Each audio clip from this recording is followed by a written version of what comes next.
Masak buku hitam. Terima kasih.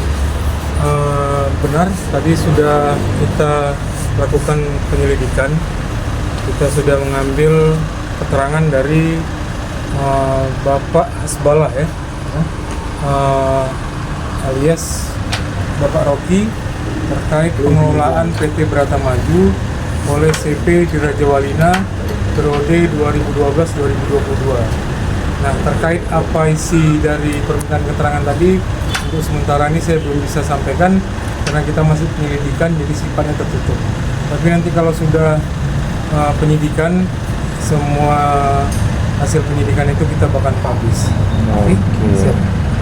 Total tadi ada 26 pertanyaan. Nah, kita pemeriksaan dimulai dari pukul 10 pagi tadi, berakhir pukul 15 tadi barusan.